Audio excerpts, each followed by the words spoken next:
Hello everyone, welcome back to Learn or Grow. In this video we are going to see to mark our document as final so that it asks viewers to not to edit this document.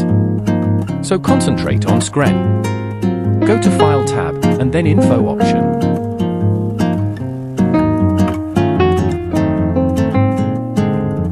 And then go to Protect Document and there go to Mark as Final. So now your document is marked as final.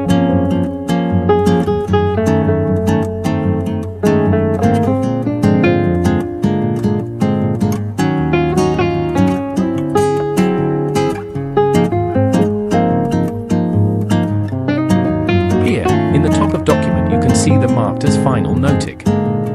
Along with it, edit anyway option is showing. This help you edit if need.